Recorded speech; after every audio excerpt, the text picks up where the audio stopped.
kuwekwa kwa mahram kwa mwanamke yajibu ala almar'a, lazima mwanamke awekwe na mahram ndipo ende haji na umra.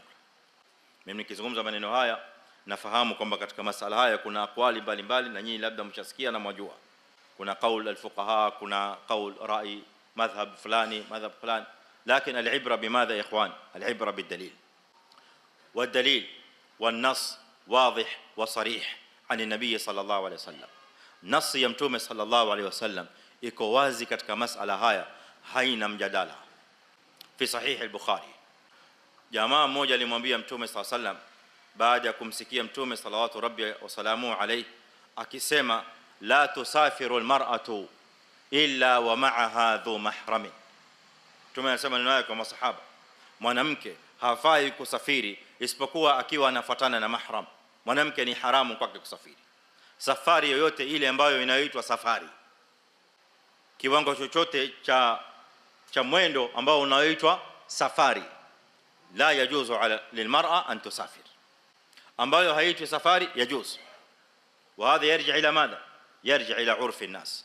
Watu wanajua safari ni ipi na isiyokuwa safari ni ipi, na wengine wanakisia kwa muda, kwa masiku 3 layalin, wengine wanakisia kwa masafa ya kilomita kama ilivyo katika baadhi ya madhahib ka Shafi'iyya wa ghairiha 80 kilo. Wa mwanamke haruhusiwi kusafiri illa wa ma'aha dhu mahram. Sahaba kamsikia mtume sallallahu alaihi wasallam, mmoja katika sahaba akamwambia, ya Rasulullah, inna imraati kharajat hajja, mke wangu ya Rasulullah, hivi wewe ukisema maneno haya ametoka mwaka huu mke wangu kwenda kuhiji, wa inni kutibtu fi ghazwati kadha wa kadha, na mimi tayari nimekwisha kuandikwa jina langu katika kikosi cha jeshi la vita vya jihadi katika kikosi fulani na kikosi fulani, jina langu lishaandikwa. Sikiza haya maneno kwa makini, mke wangu kharajat haja, na mimi jina langu limekwisha kuandikwa katika kushiriki katika kikosi cha jihad cha vita, nimeandikwa jina fulani jina fulani.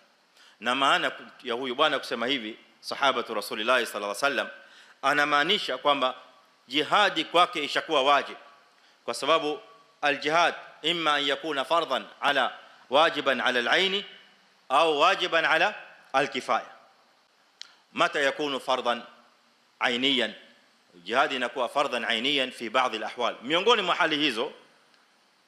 hali hizo mathalan idha hajama aladu ardh almuslimin, adui akija kivamia ardh almuslimin, hapo jihad inakuwa fardh ain ala jamii almuslimin, jamii alrijal, idha hajama aladu ardh almuslimin. hali nyingine idha ayyana al-amir al-qaid al-hakim al-muslim fi katiba, kiongozi anapomwandika akamtaja mtu fulani, wewe uko katika kikosi hiki cha vita unakwenda, ile jihadi wakati huo tayari inakuwa fardh ain ala hadha almuayyan, umeandikwa, unapa kukimbia. Sasa ndio sababu ya kusema wa inni kutibtu, jina langu mimi lishaandikwa kwenye kikosi cha vita fulani na fulani, mimi ni shiriki. Maana yake amwambia mtume qad asbaha aljihadu fardh ain alayya, ishakuwa fardh ain kwangu jihad. Mtume sallallahu alaihi wasallam akamwambia idhhab wa hujja ma'a imra'atik, toka uende ukafanye hija na mkeo. Hii ni dalili ya kuonesha kwamba almahram wajib lilmar'a. Na angalia katika hadithi hii, peleleza kwa makini katika masala ya dalalat, kwamba salawatu rabbi wa salamu alayhi, yule sahabi baada kumwambia maneno haya, an-nabiy sallallahu alayhi wasallama lam yastafsil, hakumtaka kujua kutoka kwa huyu bwana maelezo mengine yale ambayo maelezo yanayotumika leo. Mathalan hakumuuliza yule bwana akamwambia, je, mke wako yuko maa majmu'atin minan nisa, yuko amekwenda na kikundi cha wanawake?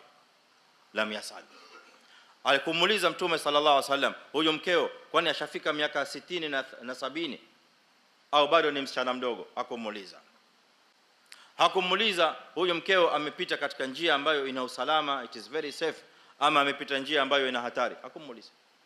Na kule mtume alayhi salatu wasalam kuacha ile tafsil ni kuonesha kwamba alhukmu thabit min ghairi tafsil, hukumu hii ni thabit bila ya maelezo ya aina yote. Kwa hivyo haya maelezo yanayokuja baadaye kwamba lakini akiwa katika grupu la wanawake, ijtihadi za wanazuoni, wala si kwamba ni maneno mabaya maovu, la, hadhi ijtihadat li baadhi ahli alilm. Lakini qaida القاعدة المعروفة المشهورة الثابتة عند العلماء أنه لا اجتهاد مع النص. همنا اجتهاد إلى نص، إذا ثبت النص فلا عبرة للاجتهاد، همنا تنا اجتهاد ما دام النص ثابت.